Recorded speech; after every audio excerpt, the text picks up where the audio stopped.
Alright, so what I have here in this envelope, I'm so excited to share with you guys because right now we are well into Q4 in 2019 and we're soon gonna go on a company retreat to plan what we're gonna do next year.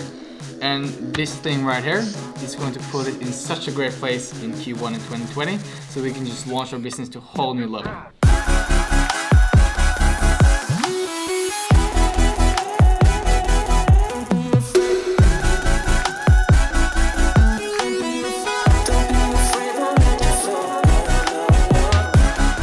Now I'm going to give you a bit of history of Leadcom in 2019 now to better help you understand why this is such a stepping stone for Leadcom now and how we're basically going to leverage this to grow business.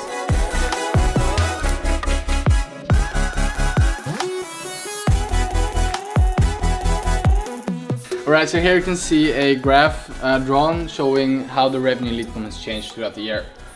So in the beginning of the year, it was me, Maxim, and Eldin, as you saw in one of our previous vlogs, who were in the company. So we were basically focusing all of our times on making the product better. We were making and improving the systems. And to be frank, we sucked at selling, and that is why we didn't grow. But then at this point right here, we met Patrick. So we were starting to see some growth. Patrick came in, we had something that worked, we had something we could scale, and he helped us do just that. So we went from 16K a month up until the high point so far, which was 87K a month. So these are approximate numbers of the revenue for each month. And as you can see at the top here, like we had such a huge growth, and then you can see like what happened. Because we dropped from 87K a month up until September, where we had 54K a month. And what happened is that we got so many new clients from Patrick that we had only been focusing on scaling the business. We hadn't been focusing on building better systems. We were hiring people in this part right here. So we were trying to patch up all of these holes in our business to try to just be able to deliver to all these new clients. And just to explain this part, I want to just show you one thing. So this is the growth cycle of a business.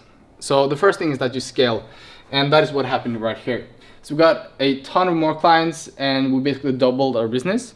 And then we created a mess because we didn't have systems that could handle such a huge load of clients. We didn't have enough people to actually fulfill them. And that was the debt part. So we had debt in terms of not financial, where we owed money, but we hadn't spent any time on hiring more members or improving the systems. So that is something we had to go back and fix. So we basically had to work on things that we should have done in the past. Because there's different types of debt. Like you have the financial debt where you loan money today to buy something you can afford so that you will get it better today and sacrifice tomorrow. Then you have team debt, where you focus so much on scaling that you don't spend the time on hiring and managing and training more talent. And then another debt is when it comes to time, because we got so many new clients that we didn't actually have time to fill all of them. And then that was the reason why some clients where we should have been starting within like 1 or 2 weeks, like it took like 1.5 or 2 months to get started with them.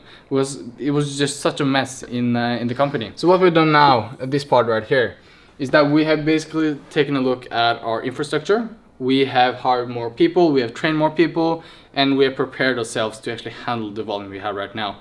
So we have a new infrastructure where things are going to move a lot faster.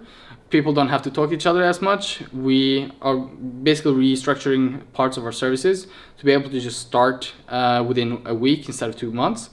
And that will prepare us for the next start of the growth cycle right here.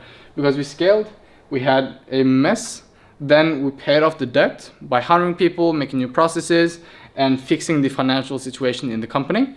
And then now we're ready to scale again. So this is the growth cycle. And we have been going through that this year, and we didn't even realize it until Sam Ovens actually told us about this concept. And then it was just crystal clear. That is what has been happening now. So this month we are projecting $71,000 in revenue. And as you can see, like we're well on our way to surpass the all-time high we had in September of 87,000. And that is why we're so excited for Q1 in 2020, because we now have everything we need in place to be able to scale.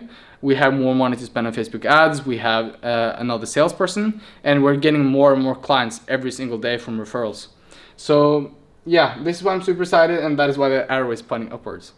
So to go back to the envelope, I'll explain very briefly what this is. And this is an envelope from Praktikertjänst. That is an organization with, among others, dental clinics in Sweden. And they have over 100 clinics within their brand. So this is a frame agreement with them. So this means for us that right now we have like 53 clients that we're working with today in both Norway and Sweden. So when this is launched, when we're working with these clients, then we can double or even triple the size of the company within the next couple of months. The work we've been doing now the past couple of months to pay off our debt and basically structure the company for growth, that this will uphold the new level of stress that we're putting on the company, and that we can actually prepare more in advance now than we were able to do in the past growth cycle, and hopefully be able to scale even faster, taking the company to a whole new level. So the next step, just sign on the dotted line.